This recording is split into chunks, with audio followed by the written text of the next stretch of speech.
Hi kids, welcome to my channel free way to English. आज का जो video है उसमें हम क्लास 7 की इंग्लिश की यूनिट 2 का जो फर्स्ट चैप्टर है animals birds and doctor Dolittle उसके क्वेश्चन एंड आंसर करेंगे। पिछले वीडियो में हमने चैप्टर का एक्सप्लेनेशन किया था, इस वीडियो में इसके क्वेश्चन एंड आंसर करते हैं। चलिए वीडियो स्टार्ट करते हैं। What became a common sight in Puddleby after Dr. Dolittle started treating animals? तो वो जो जगह थी, जो गांव था पुडलबी, वहां पे कौन सी कॉमन साइट थी डॉक्टर डूलिटल के ट्रीटमेंट स्टार्ट करने के बाद? तो वहां पे कॉमन साइट थी फार्म एनिमल्स वेयरिंग ग्लासेस। जितने भी वहां पे जानवर थे जो खेतों में काम करते थे वो सब जो है चश्मा पहनने लग गए थे। तो ये बहुत ही कॉमन साइट थी, यानी जो है रोज जो है आप ऐसी चीजें देख सकते थे। नॉर्मल सीन था, ऐसा नहीं था कोई बहुत ही हैरान करने वाली चीज है, ये तो बहुत ही कॉमन चीज थी वहां पे। What challenges do you think Dr. Dolittle might face if more and more animals come to him for help? तो क्या प्रॉब्लम्स आपको लगता है डॉक्टर डूलिटिल जो है उनके सामने आएंगी अगर और ज्यादा जानवर जो है उनके पास इलाज के लिए आने लगे? तो मुझे लगता है प्रॉब्लम्स आएंगी कि बहुत सारे जानवर जो है सब साथ में आ जाएंगे, तो वो सबको साथ में तो नहीं देख सकते हैं, तो हो सकता है बहुत भीड़ हो जाए, वो थक जाएंगे इतने जानवरों का इलाज करते करते। और ये भी हो सकता है कि कुछ जानवरों को समझना जो है थोड़ा मुश्किल हो, क्योंकि सबकी भाषा अलग अलग है, तो हो सकता है कुछ जानवरों को समझना उनके लिए थोड़ा मुश्किल हो जाए। How might he overcome these challenges to ensure that he provides good treatment? कैसे जो है वो इन challenges को जो है फेस करके कैसे इन्हें सॉल्व करेंगे ताकि जो है हर जानवर को अच्छा ट्रीटमेंट मिले। तो वो जो है सारे जानवरों के लिए जो है बहुत बड़ा स्पेस बना सकते हैं और बहुत सारे कमरे बना सकते हैं वहां पे, और लोगों को जो है वो हायर कर सकते हैं जो कि जानवरों की भाषा समझें, या फिर वो और लोगों को जानवरों की भाषा सिखा के जो है अपने अंडर में और हेल्पर्स को ला सकते हैं जो उनकी हेल्प कर सकें। वो स्केड्यूल बना सकते हैं, राइट, कि जो है सब जानवर साथ में नहीं आए, सबका टाइम डिसाइड कर दो कि घोड़े सुबह आएंगे, जो पेट एनिमल्स हैं जैसे कुत्ते बिल्ली वो दोपहर में आएंगे, चिड़िए जो है वो बिल्कुल अर्ली मॉर्निंग आएंगी। तो ऐसे जो है वो स्केड्यूल बना सकते हैं, तो ऐसे जो है वो प्रॉब्लम्स को सॉल्व कर सकते हैं। नेक्स्ट क्वेश्चन में जो है आपको ये जो इवेंट्स हैं इन्हें करेक्ट ऑर्डर में अरेंज करना है, यानी स्टोरी के हिसाब से जो चीज पहले हुई वो नंबर 1 होगी, उसके बाद क्या हुआ स्टोरी में वो नंबर 2, तो ऐसे जो है आपको करेक्ट ऑर्डर में अरेंज करना है। तो सबसे पहले क्या हुआ था, एक आदमी जिसको पेट में दर्द था वो डॉक्टर डूलिटल के पास आया और उसने कहा कि डॉक्टर डूलिटल जो है वो इंसानों की बजाय जानवरों का इलाज करें। उसके बाद क्या हुआ था, जो उनका पैरेट था पोलिनेशिया, उसने जो है डॉक्टर डूलिटल को बोला कि वो जानवरों के डॉक्टर बन जाएं, और उसने ये भी उन्हें बताया कि जानवर जो है वो बात कर सकते हैं। उसके बाद हुआ था, पोलिनेशिया ने जो है डॉक्टर डूलिटल को जानवरों की भाषा सिखाई। उसके बाद doctor Dolittle decides to stop being a doctor for people and becomes a doctor for animals. After that, word spreads and people start bringing their sick pets and farm animals to Dr. Dolittle for treatment. इसके बाद जो है एक घोड़ा उनके पास problem लेके आया था जिसे जो है दिखाई सही से नहीं दे रहा था, तो उन्होंने जो है उसे हरे रंग का चश्मा दिया। इसके बाद क्या हुआ था, इसके बाद doctor Dolittle's ability to communicate with animals helps him diagnose and treat their illness effectively.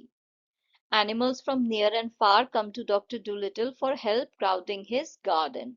And इसके बाद क्या हुआ था, इसके बाद doctor Dolittle installs special doors for different animals to enter his house for treatment. And last में doctor Dolittle gains fame among animals world wide and they come to him from various places for his help. तो ये जो है correct order में ऐसे है, मैंने यहाँ पे नंबर लिखे हैं 1 2 3 4 5 6 7 8 9 एंड 10। तो ये करेक्ट ऑर्डर है।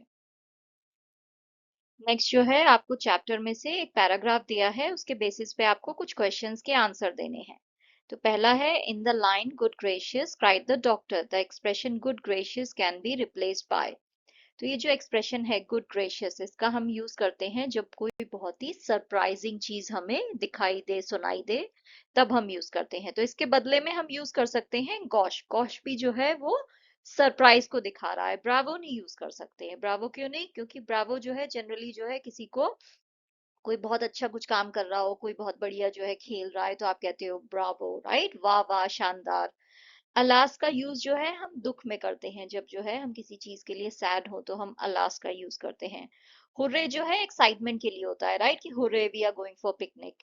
तो ये तीनों नहीं है, गॉश जो है वो करेक्ट आंसर है, क्योंकि वो भी जो है सरप्राइज जो एलिमेंट है उसे जो है इमिटेट कर रहा है, उसे आपको बता रहा है। तो गुड ग्रेशियस की जगह जो है हम गॉश का यूज करेंगे।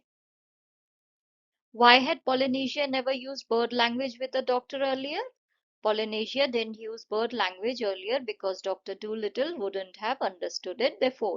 उसने जो है चिड़ियों की भाषा का यूज इसलिए पहले नहीं किया था क्योंकि डॉक्टर डूलिटल को वो समझ में नहीं आती। Identify whether the following statement is true or false. Polynesia had been munching on a food item while talking to Dr. Dolittle. ये करेक्ट है, क्योंकि जो है जब वो बात करती है तो वो जो है जो क्रैकर क्रम्स होते हैं वो अपने ऊपर से ऐसे डस्ट करती है, झाड़ के जो है गिराती है। इसका मतलब हुआ कि वो कुछ खा रही थी। How did doctor Dolittle feel according to the extract? तो इस पैराग्राफ के अकॉर्डिंग जो है वो सरप्राइज्ड फील करते हैं, क्योंकि जो है उन्हें पॉलिनेशिया बताती है कि जानवर जो है उनकी अलग भाषा होती है। नेक्स्ट अगेन जो है आपको एक पैराग्राफ दिया है एंड उसके बेसिस पे आपको क्वेश्चन के आंसर देने हैं। तो पहला है choose a word from the extract to complete the analogy. तो यहाँ पे देखिए डिगिंग और फ्लावर बेड को जो है कंपेयर किया गया है। क्यों किया गया है? फ्लावर बेड क्या होता है? आपके गार्डन में जो है कोई एक एरिया हो जमीन पे जहाँ पे जो है आप बहुत सारे फूल उगा रहे हो, तो उसे कहते हैं फ्लावर बेड। जनरली जो है लोग जो है अलग से एक एरिया बनाते हैं जहाँ पे जो है वो फूल उगाएंगे, तो उसके चारों तरफ वो बॉर्डर बनाएंगे, तो वो हो गया flower bed. Now flower bed आपको बनाना है, आपको उसमें फूल लगाने हैं, तो क्या करोगे? आप डिगिंग करोगे, राइट, खुदाई करोगे ताकि उसमें फूल लगा सको। ऐसे ही अगर खेत है तो खेत में आप क्या करोगे? फील्ड में क्या करोगे? फील्ड में हम करेंगे प्लाइंग। प्लाइंग का मतलब हुआ जुताई।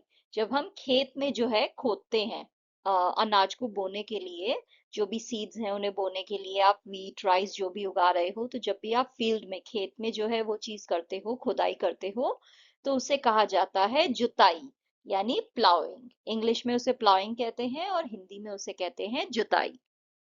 Choose the correct word to complete the sentence. Dr. Doolittle's attitude in the extract is understanding. तो ये जो extract है इसमें उनका attitude understanding है, क्योंकि वो जो है उस घोड़े की प्रॉब्लम को समझ रहे हैं। ऐसा नहीं है कि वो हंस रहे हैं या फिर जो है वो उसका मजाक बना रहे हैं, वो उसकी प्रॉब्लम को समझ रहे हैं कि उसे दिखाई नहीं दे रहा है। Complete the sentence with an appropriate reason. Based on the extract, we can conclude that doctors take animals for granted because animals cannot speak and complain like people do. तो ये जो एक्सट्रैक्ट है इसमें जो है ये बताया गया है, ये कहता है घोड़ा, राइट, ये एंड में कहता है कि जो है हर कोई जो है वो जानवरों का अच्छा डॉक्टर नहीं बन सकता है, क्योंकि जो है जानवर जो है वो कंप्लेन नहीं करते हैं। तो हर किसी को लगता है वो बन सकता है, बट वो बन नहीं सकता है क्योंकि उसे उनकी प्रॉब्लम नहीं समझ रही है। तो यहाँ पे जो है इससे हम ये समझ सकते हैं कि जो डॉक्टर्स हैं वो जानवरों को टेकन फॉर ग्रांटेड क्यों ले रहे हैं, मतलब जो है उन्हें ऐसे हल्के में क्यों ले रहे हैं, क्योंकि उन्हें पता है कि जानवर जो है बोल तो पाएगा नहीं और इंसानों की तरह कंप्लेन भी नहीं कर पाएगा। तो कुछ भी दवाई दे दो, कुछ भी कर दो, ठीक हो गया तो ठीक, नहीं हुआ तो क्या हो गया, आके कोई कंप्लेन तो करेगा नहीं। तो इसलिए जो है जो डॉक्टर्स हैं वो जानवरों को टेकन फॉर ग्रांटेड लेते हैं, यानी हल्के में ले लेते हैं, उनकी ज्यादा वैल्यू नहीं करते हैं।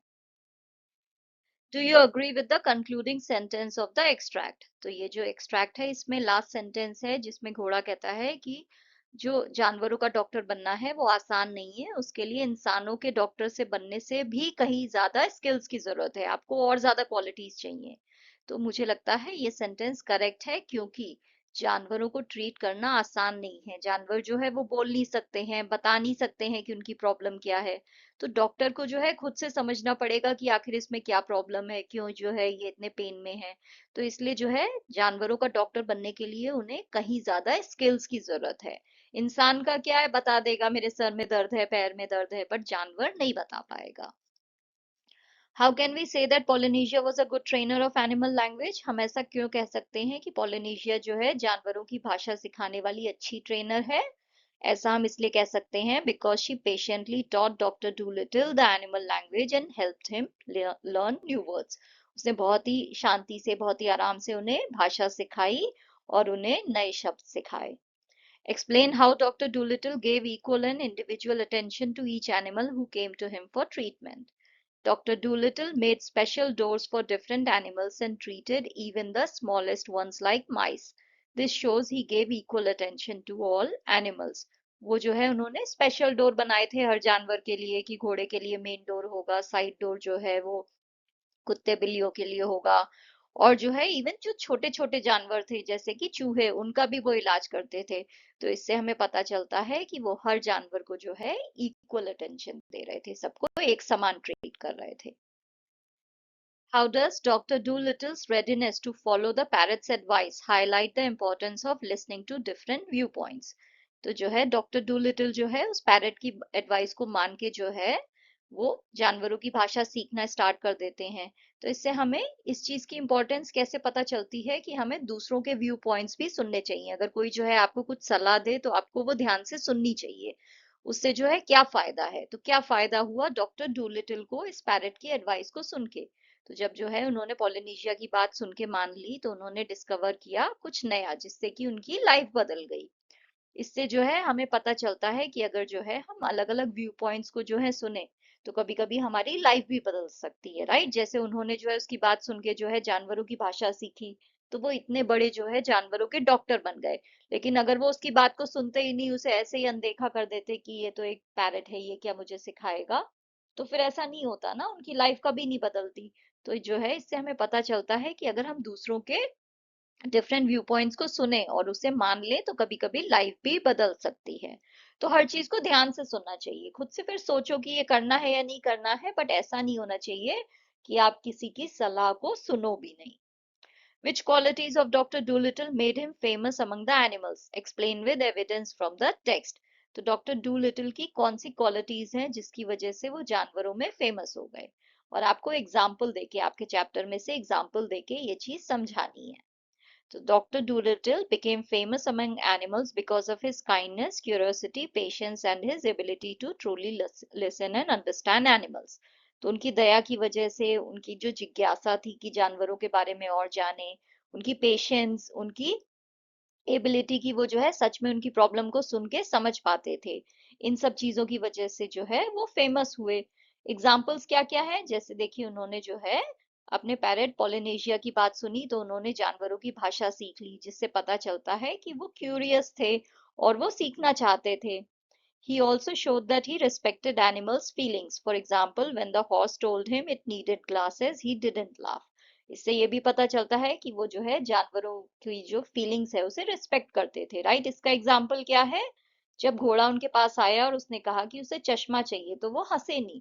उन्हें समझ में आया कि हाँ इसको जो है आई साइट में प्रॉब्लम है, तो वो उसकी फीलिंग्स को रिस्पेक्ट करते हैं। He said of course and promised to get them right away. Dr. Dolittle was also very thoughtful. He made different doors for different animals. Horses used the front doors, cows used the side doors, and even mice had a tiny tunnel to enter the cellar. वो जो है हर जानवर का ध्यान रखते थे, right. तो बहुत ही थॉटफुल थे, उन्हें जो है सबका ख्याल था। हर जानवर के लिए जो है उन्होंने अलग अलग दरवाजा बनाया था। तो इससे हमें पता चलता है कि वो जो है कितने थॉटफुल थे, सबका ध्यान रखने वाले थे। What changes do you think would happen in the world if people suddenly gained the ability like Dr. Dolittle to understand and communicate with animals? आपको क्या लगता है दुनिया में क्या चेंज आएगा अगर लोग जो है अचानक से जो है उनके अंदर ये एबिलिटी आ जाए कि वो डॉक्टर डूलिटिल की तरह जानवरों की भाषा समझने लगे और उनसे बात करने लगे। तो इससे क्या होगा, मुझे ऐसा लगता है कि इससे जो है लोग और ज्यादा केयरिंग हो जाएंगे और दुनिया जो है जानवरों और इंसानों दोनों के लिए ही जो है बहुत ही शांतिपूर्ण हो जाएगी। हम जो है जानवरों की बेटर केयर कर पाएंगे क्योंकि हमें समझ में आएगा कि जब जानवर बीमार है तो वो हमें बता सकेगा कि क्या उसे प्रॉब्लम है, वो कैसा फील कर रहा है। तो इससे क्या है, जितने भी डॉक्टर्स हैं वो उनका बेटर इलाज कर पाएंगे। जानवरों के प्रति जो क्रुएल्टी होती है, अत्याचार होता है, वो भी कम हो जाएगा, राइट। क्योंकि जानवर जो है वो हेल्प मांग सकेंगे। अगर कोई जो है किसी सड़क पे कुत्ते को मार रहा है तो वो कुत्ता जो है हेल्प के लिए चिल्ला पाएगा और जो है वो कंप्लेन भी कर पाएगा कि भाई इस इंसान ने मुझे मारा था, इसने मेरे साथ गलत किया था। तो इससे क्या है, जो जानवरों के साथ दुर्व्यवहार हो रहा है, अब्यूज हो रहा है, गलत चीजें जो हो रही हैं वो भी रुक जाएंगी, राइट। कोई भी कुछ नहीं कर पाएगा क्योंकि वो लोग कंप्लेन कर पाएंगे। अभी क्या है, जानवर कुछ बोल ही नहीं पाते हैं तो किसी को पता ही नहीं है, कोई कुछ गलत भी कर दे तो आपको पता नहीं चलेगा। इससे क्या होगा, ज्यादा लव और रिस्पेक्ट भी होगा, लोग जो है जानवरों के इमोशंस को समझेंगे, हम एक दूसरे को समझेंगे, तो इससे क्या है, हमारे बीच में जो है, हमारे और जानवरों के बीच में जो बॉन्ड है, जो रिश्ता है, वो और ज्यादा स्ट्रांग हो जाएगा। आपको जो है आपके जानवरों की बातें जो है समझ में आएंगी। इससे जो है हमारे एनवायरनमेंट की केयर भी होगी। Wild animals could tell us how they are affected by pollution, deforestation और क्लाइमेट चेंज। जो जंगली जानवर हैं वो हमें बता पाएंगे कि ये जो इतना पोल्यूशन है, जो हम पेड़ पौधे काट रहे हैं, और ये जो क्लाइमेट में चेंज है, इसकी वजह से उन्हें क्या प्रॉब्लम हो रही है। इससे क्या है, हो सकता है हम दुनिया की ज्यादा बेटर केयर कर पाए, हमें समझ में आएगा कि हाँ, हम इनका कुछ तो नुकसान कर रहे हैं, राइट। राइट नाउ क्या है, हम जंगल काटते जा रहे हैं, क्योंकि जंगली जानवर आके हमें बता नहीं रहे हैं ना कि तुम मेरा घर काट रहे हो, मुझे प्रॉब्लम है। तो अभी हमें समझ में नहीं आ रहा है, बट अगर वो बात कर पाते तो हो सकता है हमें बेटर समझ में आता। In short, if we could talk to animals, the world would be kinder, smarter and more connected, just like in doctor Dolittle's world. Next है हमारी ग्रामर की एक्टिविटी। यहाँ पे हो रही है कंपाउंड वर्ड्स की बात। नाउ कंपाउंड वर्ड्स क्या है, जब हम दो अलग अलग वर्ड्स को जोड़ के एक अलग वर्ड बना दें जिसका मीनिंग बिल्कुल अलग है, तो वो हो जाते हैं कंपाउंड वर्ड्स। जैसे कि बर्ड एंड लैंग्वेज। बर्ड का मतलब होता है चिड़िया, लैंग्वेज का मतलब होता है भाषा, राइट। बट यहाँ पे जब मैंने बर्ड और लैंग्वेज को जोड़ के एक वर्ड बना दिया, बर्ड लैंग्वेज, तो इसका मतलब हो गया चिड़ियों की भाषा। तो ऐसे जो है, अगर मैं दो शब्दों को जोड़ के एक तीसरा शब्द बनाऊं जिसका मीनिंग बिल्कुल अलग है, तो वो हुआ कंपाउंड वर्ड्स। फ्लावर का मतलब हुआ फूल, पॉट्स का मतलब हुआ गमला। फ्लावर पॉट्स को अगर आपने मिला के वर्ड बना दिया फ्लावर पॉट्स, तो इसका मतलब हुआ फूलों का गमला।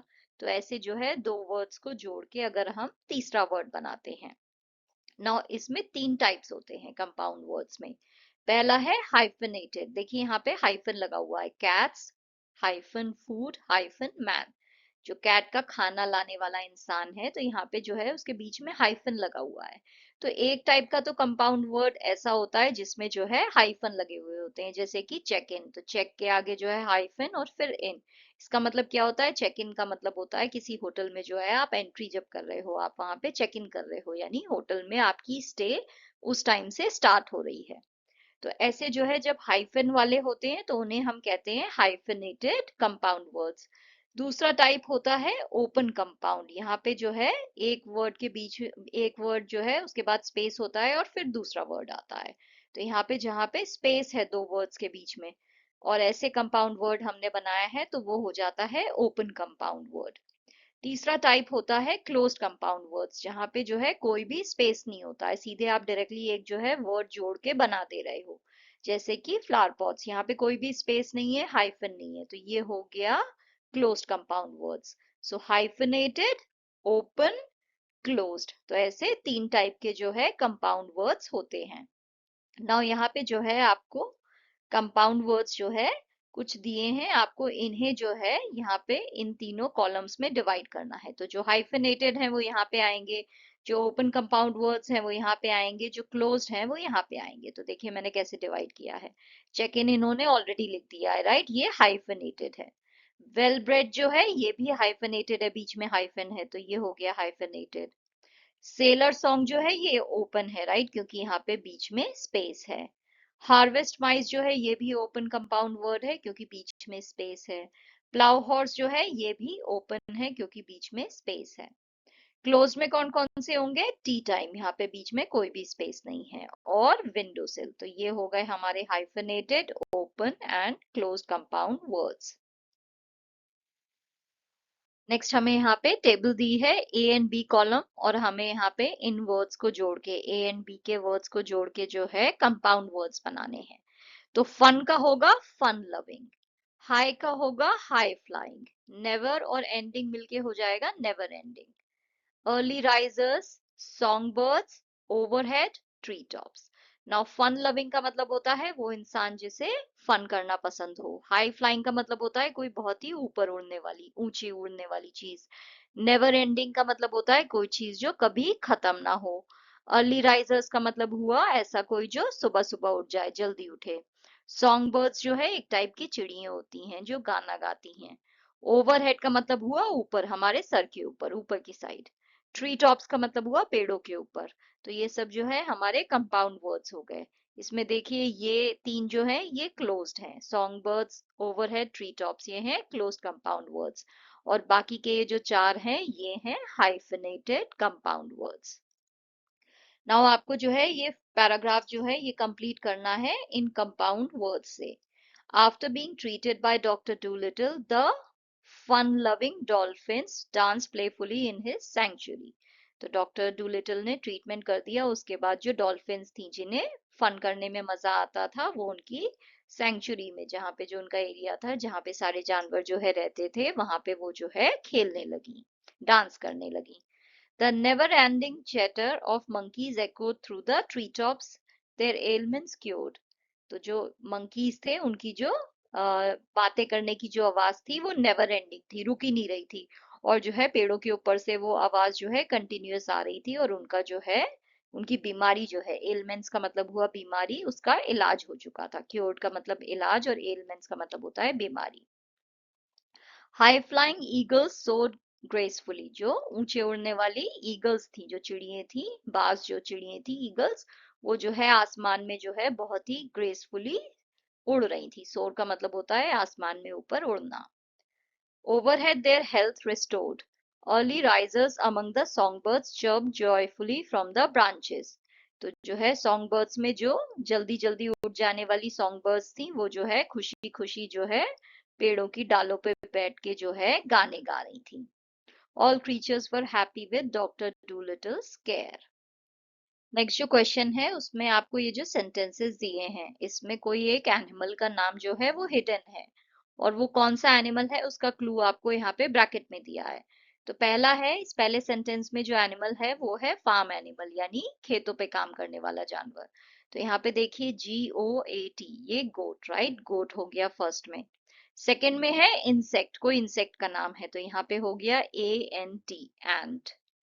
थर्ड में जो है एक फार्म एनिमल की बात हो रही है तो यहाँ पे देखिए HORSE, हॉर्स। फोर्थ में क्या है, फील्ड एनिमल है तो यहाँ पे देखिए MICE, माइस, चूहा। फिफ्थ में जो है शिप ऑफ डेजर्ट, जो रेगिस्तान है उसका जहाज कौन कहलाता है, कैमल, तो यहाँ पे देखिए CAMEL, कैमल। तो ये जो है हमारे करेक्ट आंसर है। और नेक्स्ट है पैलिंड्रोम्स। पैलिंड्रोम्स क्या होते हैं, ऐसे वर्ड्स या सेंटेंसेस जिन्हें आप लेफ्ट टू राइट पढ़ो या फिर राइट टू लेफ्ट पढ़ो वो सेम ही होते हैं, तो वो होते हैं पैलिंड्रोम्स। यहाँ पे देखिए नेवर इवन, तो यहाँ से आपने पढ़ा तो नेवर इवन, इधर उल्टे से पढ़ोगे तो NEVER, नेवर, EVEN, इवन। तो ये जो है दोनों साइड से सेम है, तो ये हुआ पैलिंड्रोम ना। यहाँ पे आपको कुछ सेंटेंसेस दिए हैं, इसमें आपको पैलिंड्रोम वर्ड्स या सेंटेंसेस ढूंढने हैं।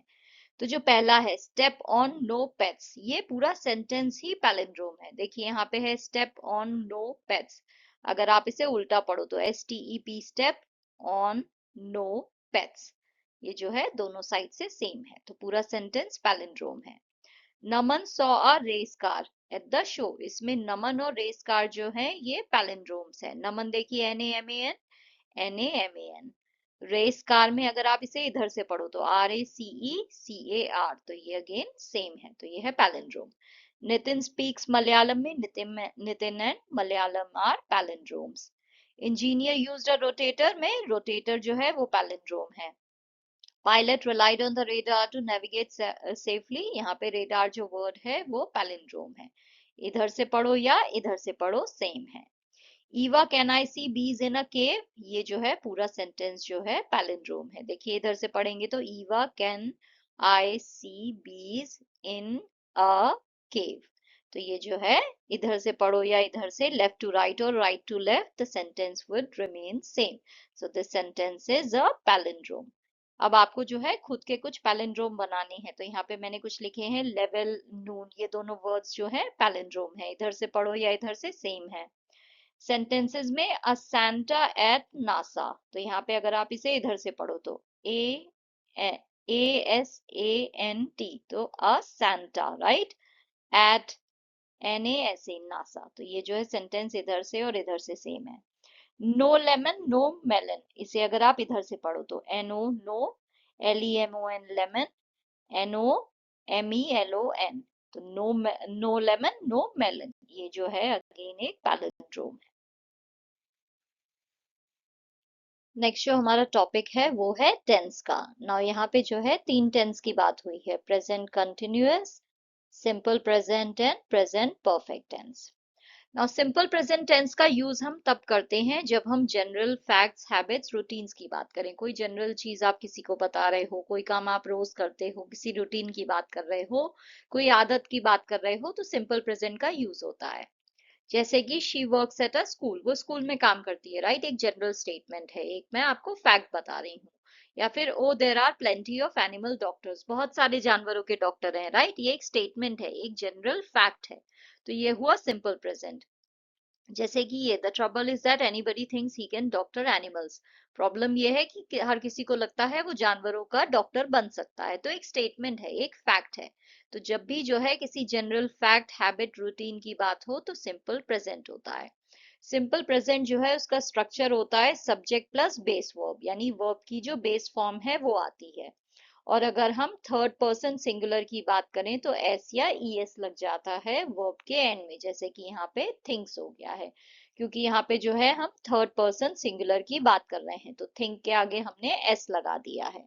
तो जो है ऐसे इसका स्ट्रक्चर होता है। नाउ ये जो सारे टेंस हैं, मैं टेंस का एक वीडियो बनाऊंगी जिसमें मैं इसे जो है और डिटेल में आपको एक्सप्लेन करूंगी, जहाँ पे मैं आपको ये third person, first person, second person वो भी समझाऊंगी।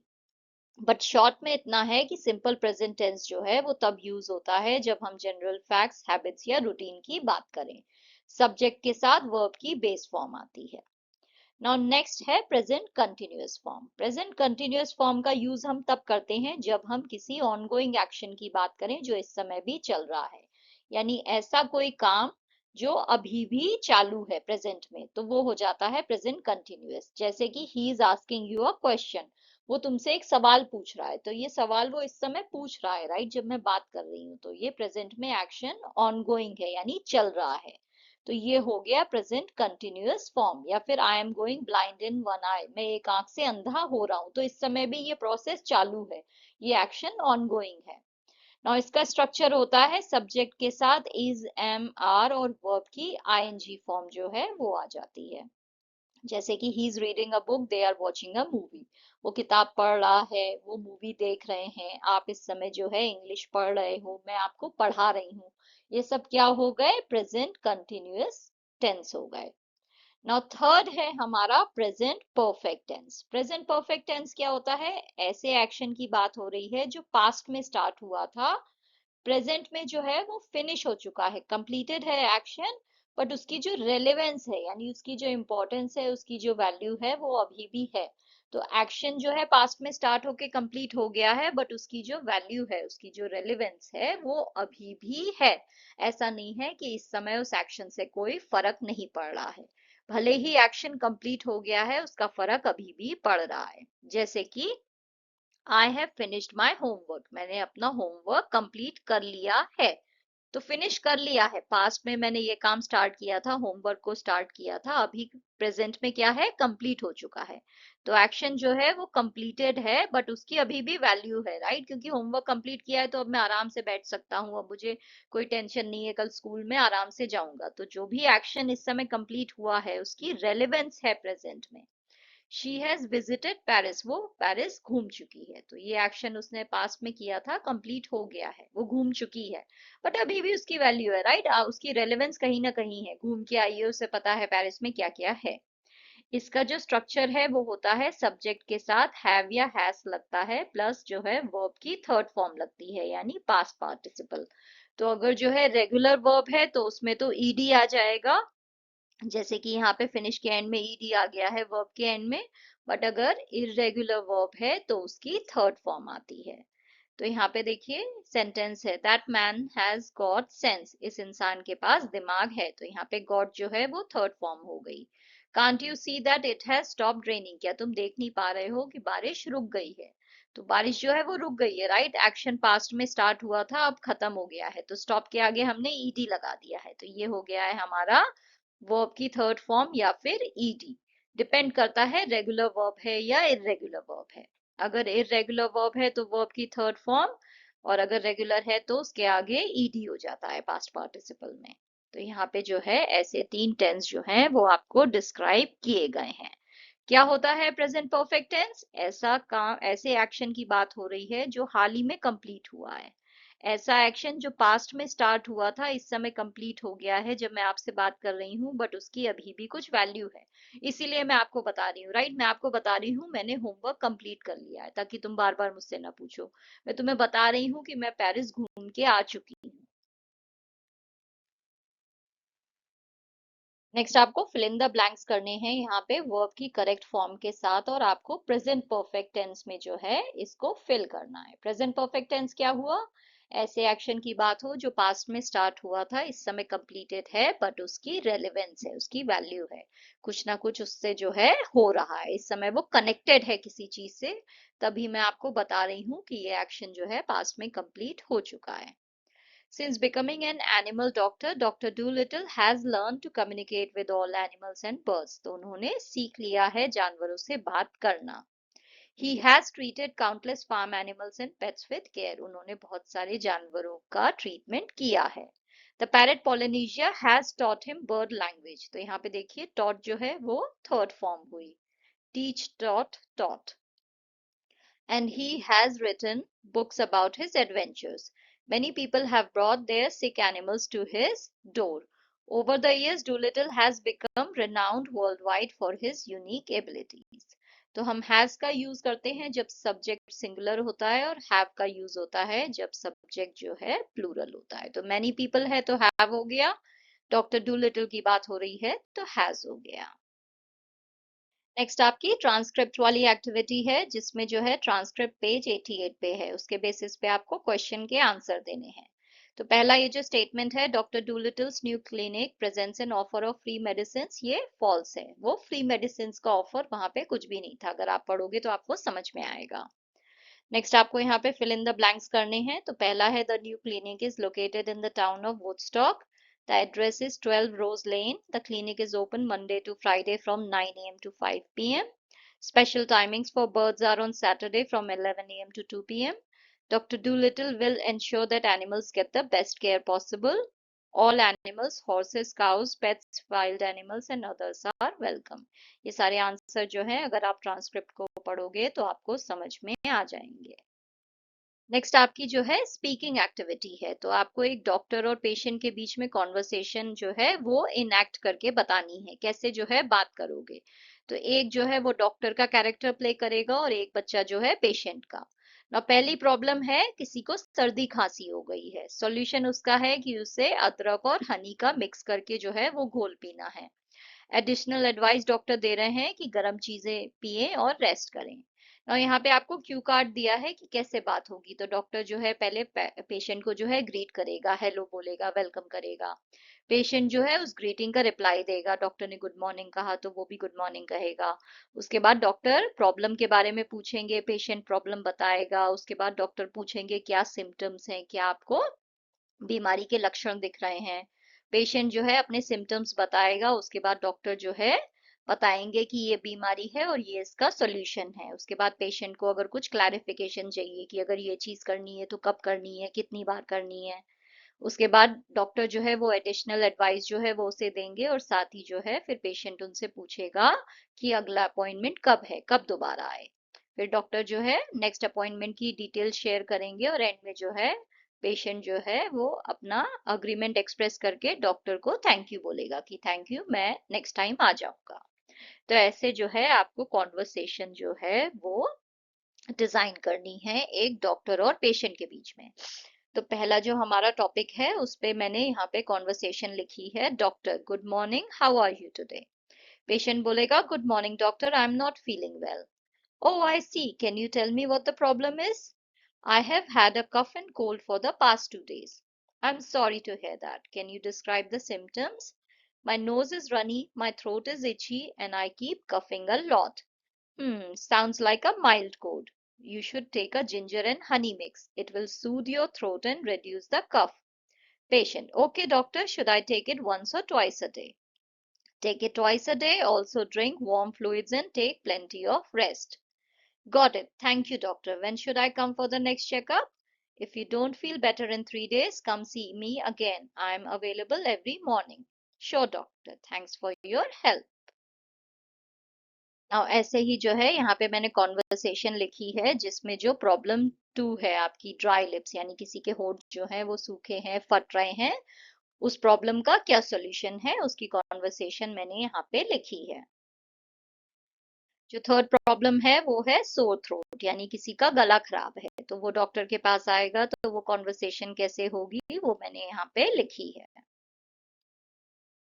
फोर्थ प्रॉब्लम है हमारी फटीग यानी किसी को बहुत ही थकान महसूस हो रही है, हमेशा जो है थका थका सा लग रहा है, बॉडी में एनर्जी नहीं है, तो डॉक्टर जो है उसे क्या सॉल्यूशन देंगे वो कॉन्वर्सेशन यहाँ पे है। नेक्स्ट हमारी राइटिंग एक्टिविटी है, तो यहाँ पे हमें नोटिस लिखना है। नोटिस क्या होता है, एक तरह से एक फॉर्मल कम्युनिकेशन है जो आप एक ग्रुप के लोगों को बता रहे हो, यानी अगर जो है आपकी सोसाइटी में कोई ग्रुप है, आपके स्कूल के स्टूडेंट्स हैं तो एक ग्रुप है, तो उनको अगर आपको फॉर्मली कोई इन्विटेशन देना है, कोई इन्फॉर्मेशन देनी है कि ये चीज जो है यहाँ पे हो रही है तो आप सब लोग इस जगह पहुंच जाएं, इस समय पहुंच जाएं, तो अगर आपको ऐसे फॉर्मल कोई इन्फॉर्मेशन शेयर करनी तो आप जो वो करते हो, जिस लेटर में उसे लिखते हो उसे कहा जाता है नोटिस।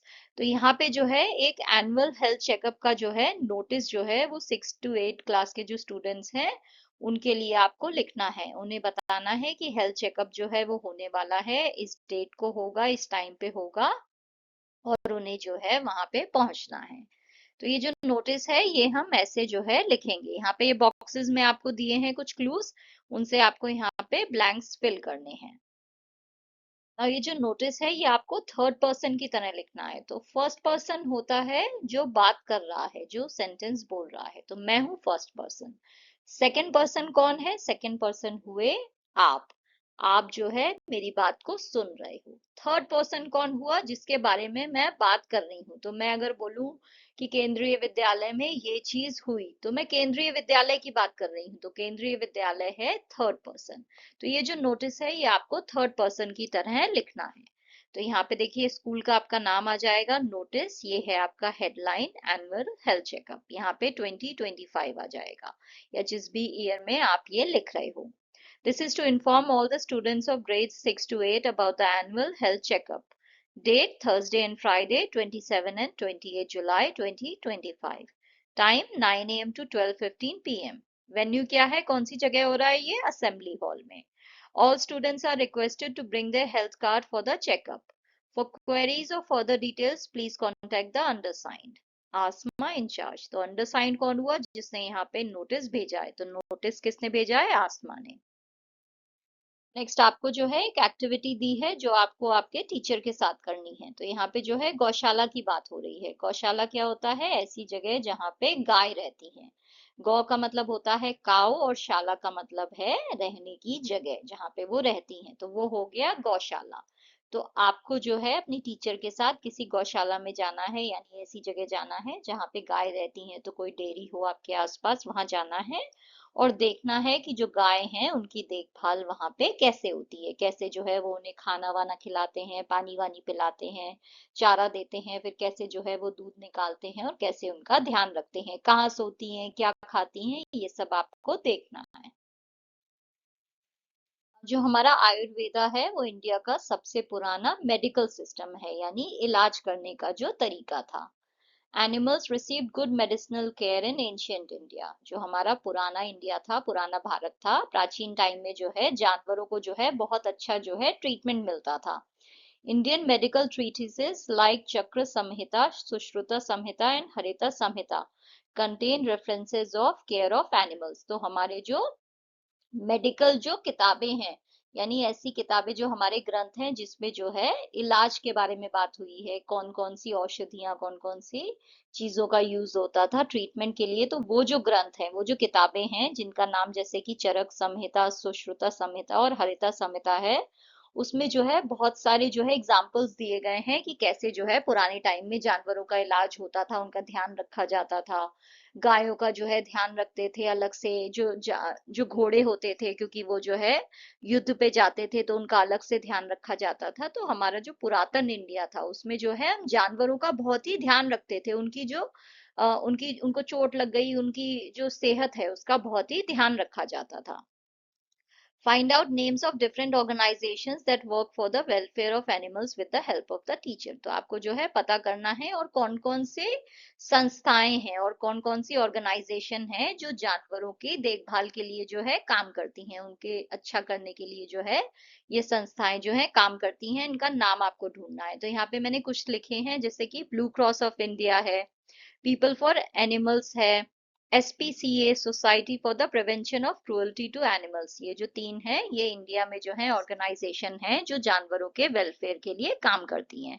इसके अलावा भी अगर आपको कोई मिले, आपकी टीचर बताएं, तो आप वो भी यहाँ पे लिख सकते हो। What is the best way to take care of stray and abandoned animal? अगर आपको जो है कोई सड़क पे जानवर मिल जाए, स्ट्रे यानी वो पालतू नहीं है, किसी ने ऐसे ही छोड़ रखा है, अबैंडन्ड है यानी किसी ने उसे छोड़ रखा है, तो अगर आपको ऐसा कोई सड़क पे जानवर मिल जाए जिसे लोगों ने छोड़ दिया है, तो आप जो है उसका ध्यान कैसे रखोगे, सबसे अच्छा तरीका क्या है? तो आप इन तीनों में से कुछ भी चुन सकते हो। ओके, कोई भी रीजन जो है गलत नहीं है।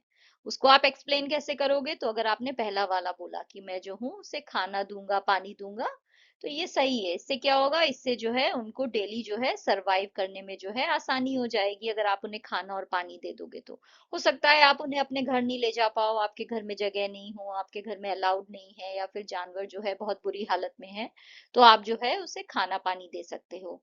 आप जो है उसे एनिमल शेल्टर में भी ले जा सकते हो, राइट? एनिमल शेल्टर क्या हुआ, ऐसी जगह जहाँ पे जो हो, जो ऐसे जानवर हैं जो किसी के पालतू नहीं है, सड़क वाले हैं, उनका ध्यान रखा जाता है, उन्हें जो है वहां पे रख के उनकी देखभाल करी जाती है। तो आप जो है उन्हें ऐसी जगह भी ले जा सकते हो, वहां पे जो है उनका इलाज होगा और उन्हें प्रोटेक्शन मिलेगा। और आप चाहो तो उन्हें अडॉप्ट भी कर सकते हो, अपने घर ले जाके, घर ले जाओ, वो आपके पालतू जानवर बन जाएं, वो भी आप कर सकते हो। इससे क्या है, आप उन्हें जो है हमेशा प्यार करोगे और आप उन्हें परिवार भी दोगे, उनको भी एक घर मिल जाएगा। तो आप इन तीनों में से कुछ भी कर सकते हो। ओके, कोई भी गलत जवाब नहीं है। उसके रीजंस जो है मैंने यहाँ पे लिखे हैं, आपको जो सही लगे, जो आप करना चाहो या फिर जो आप कर सकते हो, वो आप चूज करके उसे यहाँ पे लिखोगे।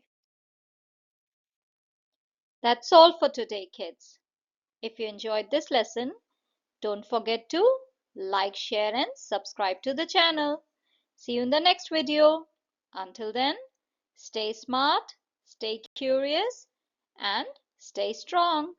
Bye.